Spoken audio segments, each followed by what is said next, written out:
boules sont ma belle, comme mes inclines les patelles, les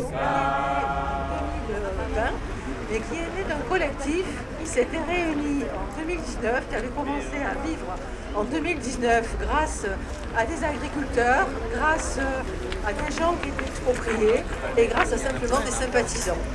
Donc ce collectif a commencé à se réunir en 2019 et a commencé à prendre vraiment de l'ampleur au moment où a été créée la réserve foncière qui va nous permettre donc de bétonner 86 hectares. Et quand a été créée la réserve foncière, effectivement, pour que celle-ci existe administrativement, il a fallu faire une enquête d'utilité publique. Et c'est au moment du démarrage de cette enquête qui a eu lieu de décembre 2019 à janvier 2020, c'est à ce moment-là que le collectif a commencé à se faire connaître. Et c'est aussi peu après, donc, que l'association proprement dite est née. Au moment de l'enquête d'utilité publique, on a eu quand même un grand espoir, parce que grâce à l'action du collectif, grâce à la mobilisation de tout le monde, on a pensé à un moment faire réfléchir la volonté du commissaire enquêteur. Et c'est dire même du service d'urbanisme, c'est une des rares enquêtes d'utilité publique qui avait défilé autant de monde qui s'opposait absolument à ce projet. Donc effectivement, le commissaire enquêteur a pas mal réfléchi et pendant un bon moment, on a cru que l'avis d'enquête allait être défavorable. Malheureusement, l'avis a été favorable, mais avec de telles réserves que le projet ne peut quasiment pas aboutir. Dans ces réserves, elle dit qu'il ne faut surtout pas toucher au système d'irrigation gravitaire. Donc là, c'est un grand mystère parce que personne ne sait comment on va pouvoir faire.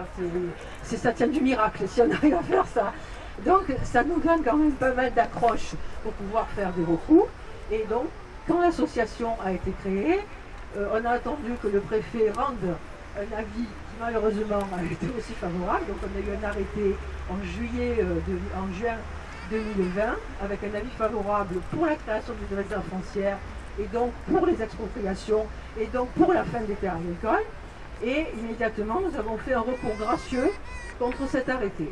Bon, le recours gracieux on n'a pas daigné nous donner une réponse. Dans la foulée, on a donc fait un recours contentieux qui a été fait en décembre 2020. Et à l'heure actuelle, nous attendons que quelqu'un veuille bien nous dire que notre recours contentieux est rejeté. Nous attendons toujours, donc notre avocat doit nous donner une réponse. Mais pour l'instant, on n'a pas de réponse. Bon, bravo et merci d'avoir organisé cette manifestation, donc le jour de la journée mondiale donc des luttes paysannes.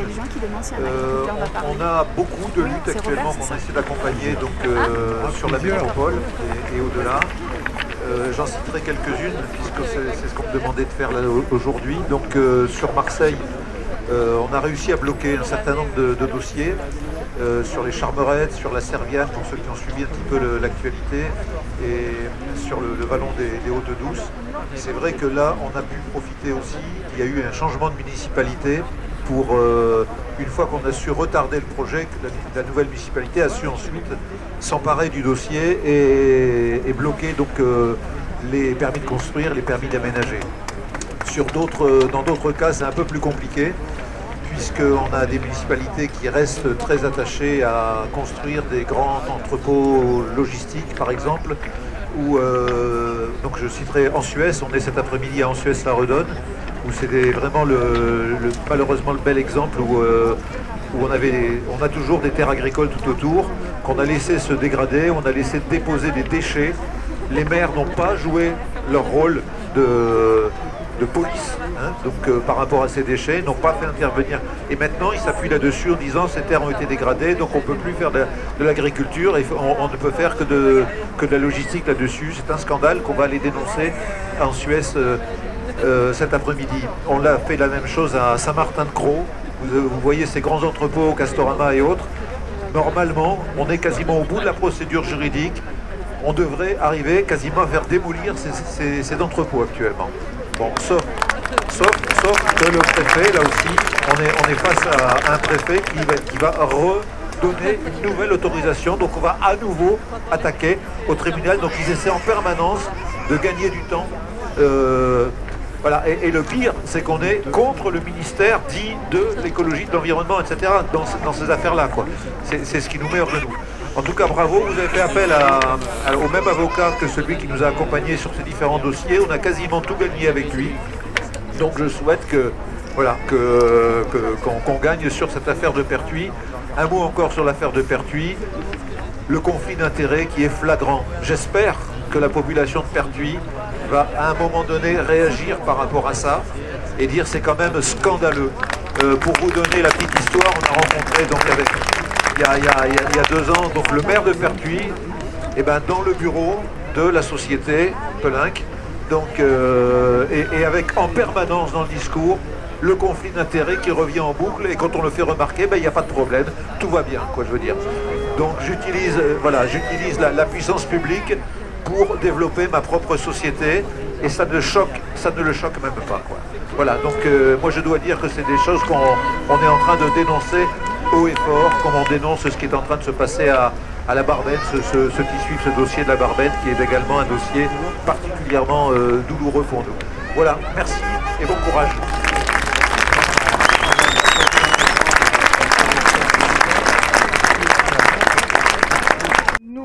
Nous participons donc à ce mouvement. Il faut savoir que notre soutien est aussi un soutien juridique, comme l'a annoncé Stéphane Copé et Richard Ardouin de FN 13. Mais il faut aussi retenir que notre engagement est beaucoup plus global pour la préservation donc, des terres agricoles, de l'environnement, de la lutte contre les déchets, la pollution, etc. Voilà, donc nous espérons aboutir pour enrayer cette folie d'accaparement des terres, et surtout des terres alluvionnaires à la qualité remarquable. Voilà, bonne journée à tous et bonne journée. Bonjour, je m'appelle Cécile, je suis native de Pertuis. Je suis née à Pertuis, mes enfants aussi, mes petits-enfants aussi. Et le maire veut nous exproprier. Et je trouve pas ça normal. Ça c'est sûr, oui. Voilà, non, ça c'est pas normal, c'est le moins qu'on puisse dire. Mais je pense, tu habites donc tout près d'ici, hein? Oui, j'habite tout près d'ici, derrière Aldi. Avec mes enfants qui ont une parcelle aussi près de chez moi. Voilà. Et ce que Cécile ne vous dit pas, c'est qu'elle a aussi son activité professionnelle avec aussi certains de ses enfants. Tu peux nous expliquer un petit peu? Oui, effectivement, nous avons notre activité professionnelle, ainsi que ma fille, son mari et mon fils, qui habitent là aussi, près de chez moi. Alors, souvent, le maire fait croire que les gens qui sont expropriés sont des gens qui travaillent pas, qui n'ont pas de maison, qui vivent dans un sac de couchage au bord d'un fossé. Hein. Donc, Cécile, est-ce que tu voudrais bien nous dire l'environnement dans lequel tu vis, est-ce qu'il est agréable ou pas? Oui, c'est très agréable. On habite juste à côté. Voilà, c'est très agréable pour l'instant. Est-ce qu'on t'a proposé autre chose, une fois qu'on t'a dit que tu étais exproprié, est-ce qu'on t'a proposé une solution? Non, il n'y a aucune solution. Le maire n'a même pas voulu nous recevoir. On fait tout pour y aller, mais il n'y a rien à faire. Voilà, donc je veux pas que... Bon, hein, tu as l'air ému. Alors... De toute façon, on se bat et on ira jusqu'au bout. Battons-nous ensemble. Merci beaucoup. Donc moi je représente SOS Durance Vivante. Donc c'est une association qui milite pour la renaturation de la Durance, qui est notre bien commun. Donc comme il a été dit précédemment, SOS Durance Vivante s'était associé à Tervis-Pertuis pour le recours gracieux et le recours contentieux là, contre l'arrêté préfectoral de la constitution de la réserve foncière. Donc nous on milite pour que l'eau retrouve son cours naturel dans la Durance, puisqu'elle est bien détournée, et que s'arrête justement l'artificialisation des terres agricoles dans la plaine de la Durance. Donc on est à Pertuis, mais aussi à Cavaillon et aussi sur Avignon, puisqu'il y a beaucoup d'autres endroits où malheureusement ce genre de projet se répète. Et ensuite également pour augmenter ces zones d'expansion des crues, puisqu'en les réduisant, ça aggrave les inondations. Et aussi le fait de bétonner, on détruit les sols, et ce qui empêche de pouvoir absorber l'eau correctement. Et pour ça, justement, pour que les sols s'améliorent et absorbent l'eau, de développer une agriculture biologique ou agroécologique.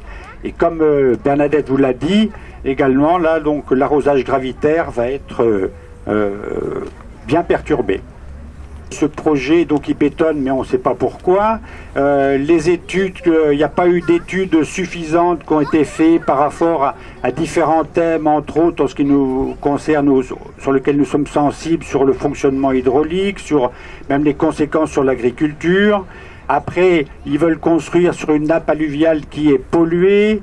En plus, toute la Durance est classée en Natura 2000, donc ça veut dire que c'est un site fragile. Donc ça également, voilà, c'est pas pris en compte. En plus, donc la nappe phréatique donc de la Durance va être perturbée. Il y aura pas on va diminuer l'alimentation en eau, alors que c'est sur cette eau que vous êtes alimenté en eau potable.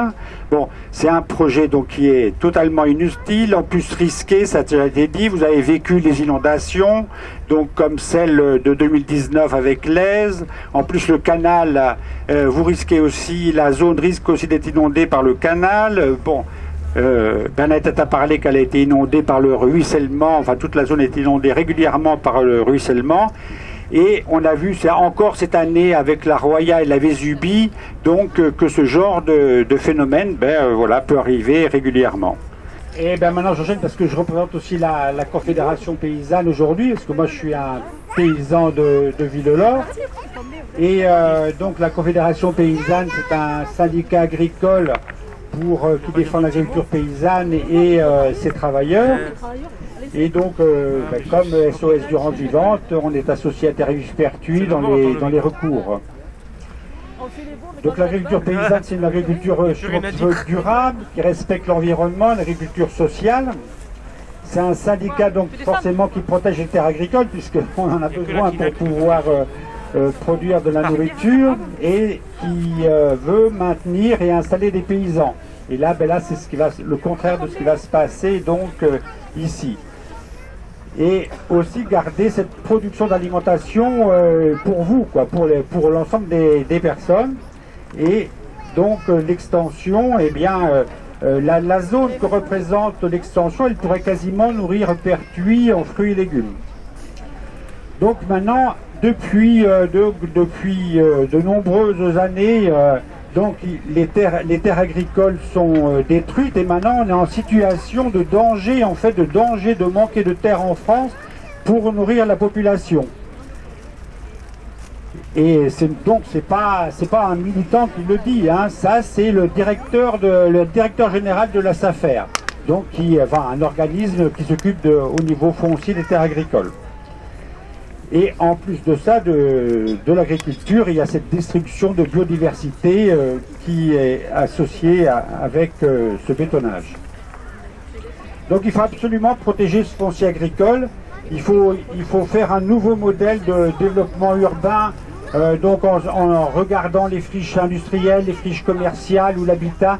Quand vous regardez cette zone, par exemple, quand vous comparez les surfaces de parking qu'il y a, bon, je pense qu'il y avait quelque chose de mieux à faire pour optimiser cette zone que d'aller à côté sur les terres agricoles.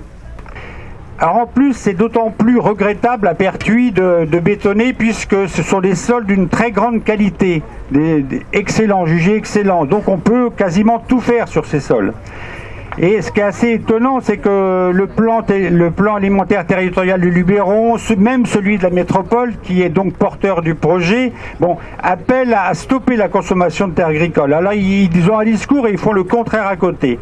Et voilà. En fait, bétonner sur les terres agricoles, c'est une solution de facilité, quoi. Au lieu de réfléchir, est-ce qu'il y a des entreprises, ou est-ce qu'il y a des friches industrielles, est-ce qu'il ne faut pas réhabiliter, etc. Bon, en Vaucluse, donc, en plus, le nombre d'exploitations donc, a été divisé par 2 ces dernières années. Donc, c'est pas le moment de continuer. Il faudrait vraiment stopper ce problème, sachant qu'aujourd'hui, il y a beaucoup de paysans qui sont proches de la retraite. Donc, il y a une politique à mettre en place pour qu'il y ait de plus en plus de nouveaux paysans qui s'installent. Donc, et il faut relocaliser l'alimentation. On a des problèmes, on a une illusion de sécurité alimentaire. En fait, la sécurité alimentaire, elle existe que par le transport. Si vous avez un arrêt des transports, eh bien, en 2 jours, vous n'avez plus à manger. Hein. Aujourd'hui, dans les grandes villes, vous avez 2% d'autonomie alimentaire. Il faut savoir que Marseille, dans les années 50, était quasiment autonome. Aujourd'hui, c'est 2%, pour vous donner une image. Il n'y a pas de stock, en fait. Pas de stock du tout. Il y a juste du stock, un peu de stock dans les magasins, c'est tout. Mais c'est vous en avez pour 2 jours, quoi. Hein. Donc, le foncier agricole, voilà, les paysans, les fermes, c'est vital. Voilà. Et donc, voilà. Et donc, continuez à soutenir ce combat. Merci. Au revoir.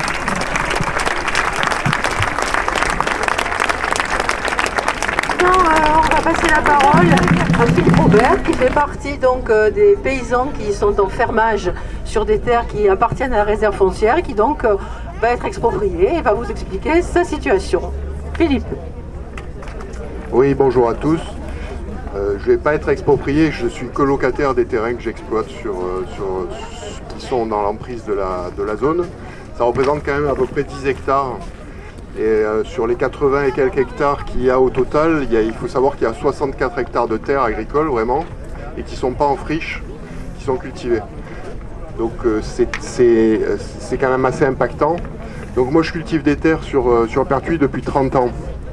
J'en ai déjà vu disparaître dans la zone que vous voyez actuellement, qui sont déjà bétonnées.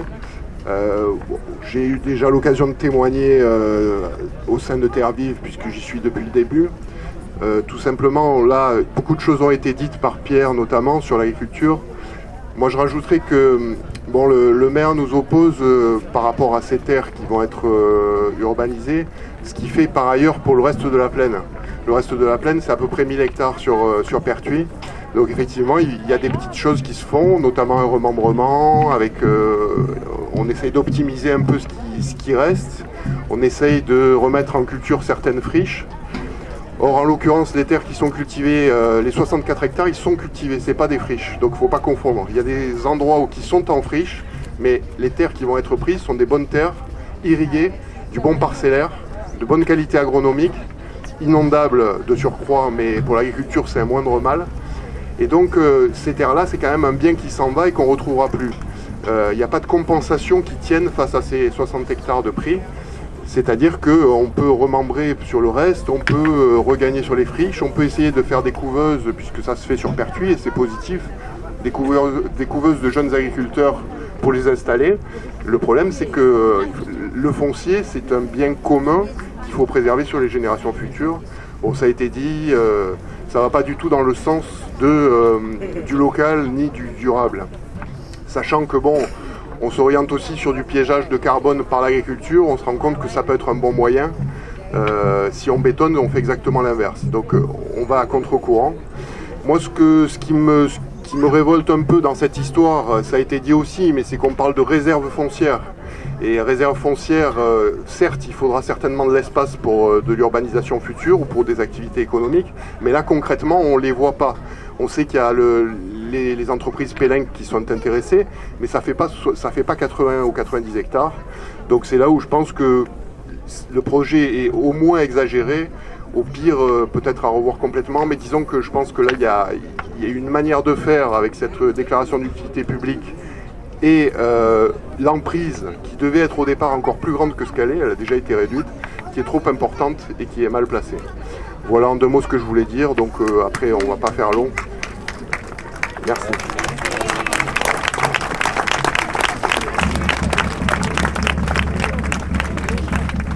Merci Philippe.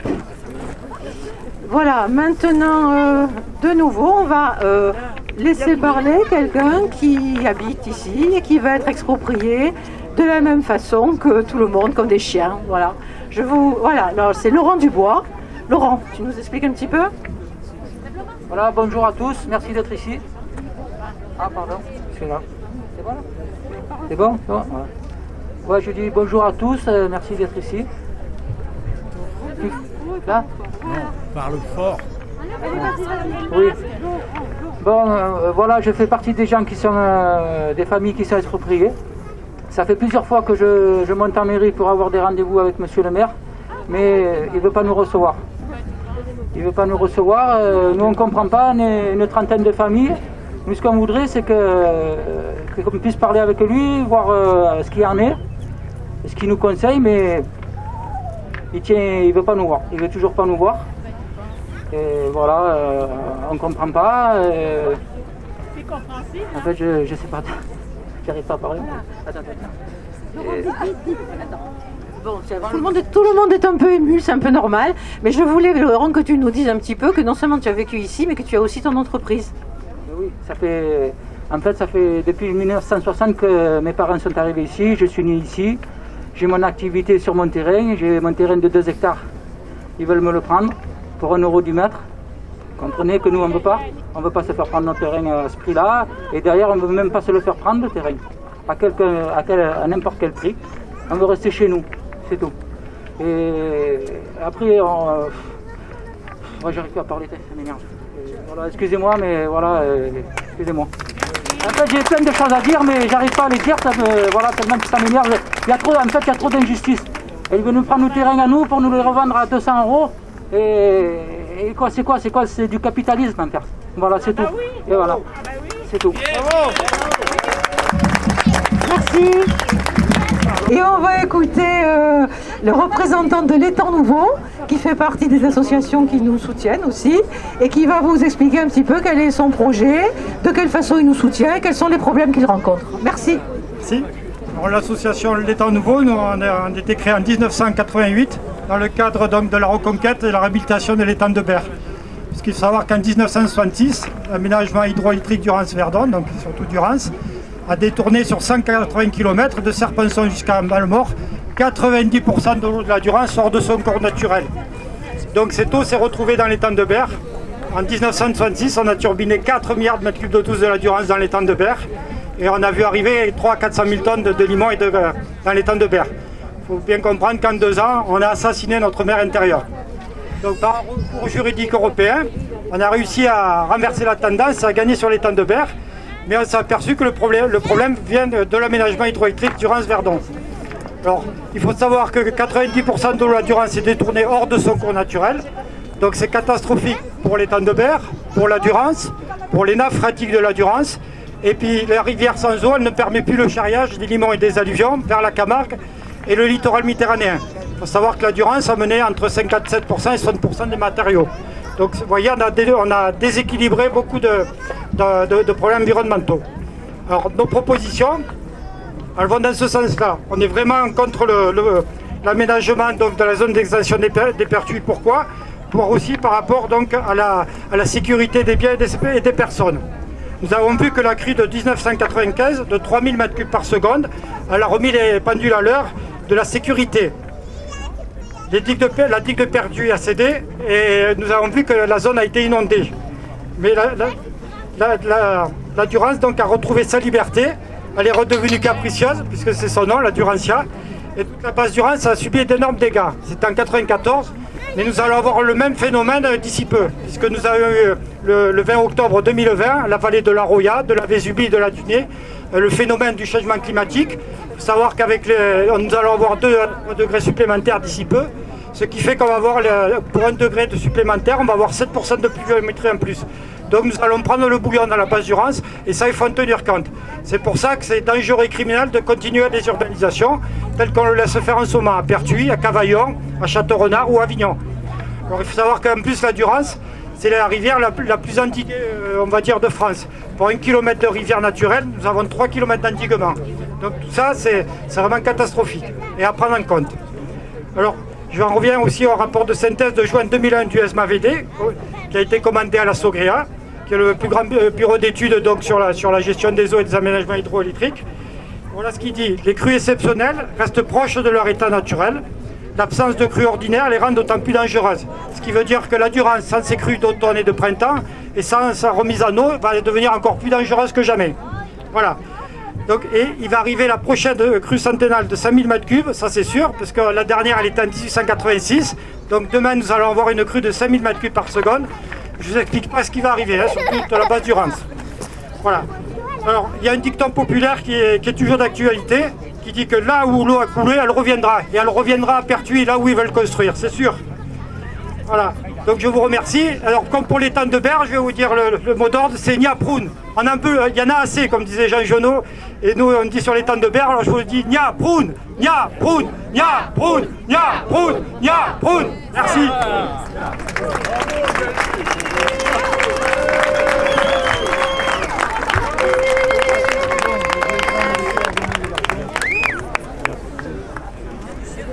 Patricia Hélène qui travaille qui est paysanne, voilà, et qui va nous dire deux mots donc de sa situation. Bonjour.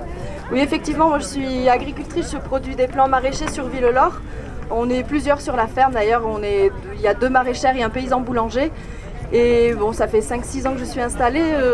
Voilà, je voulais témoigner du dynamisme en fait des projets d'installation agricole. Effectivement, c'est un métier difficile, on aurait bien plutôt besoin de politiques de soutien de l'activité agricole et de soutien à l'installation et à la transmission. Mais en tout cas, moi, chaque année, en tant que pépiniériste, je suis sollicitée par de nouveaux maraîchers qui veulent s'installer sur la plaine. Et bon, les difficultés, c'est effectivement l'accès au foncier, c'est également l'accès à l'habitat, parce qu'on se retrouve dans des situations contradictoires où du coup, on ne peut plus habiter sur les fermes.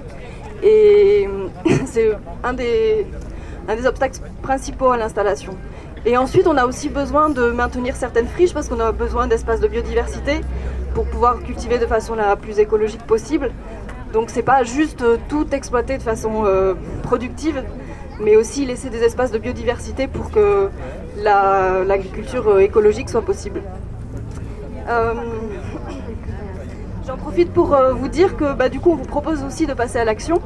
On a imaginé une action un peu symbolique de réappropriation de ces terres agricoles.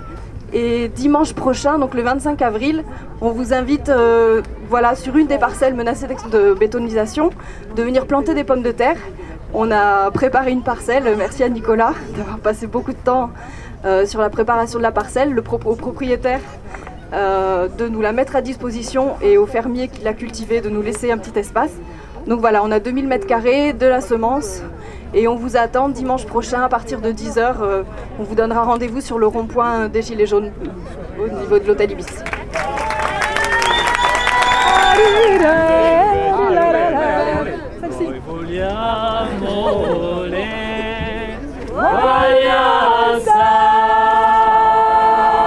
Siamo chiamati malfattori, ma noi siamo lavoratori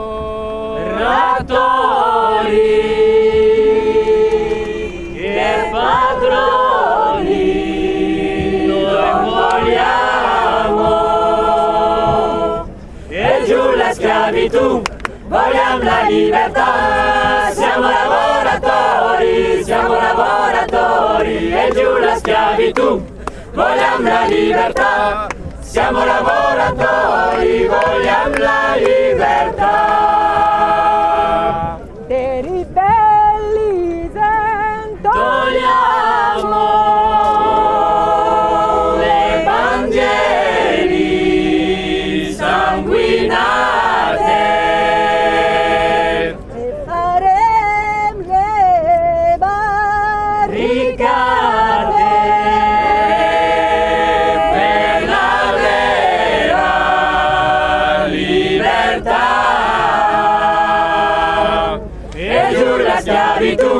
Vogliamo la libertà, siamo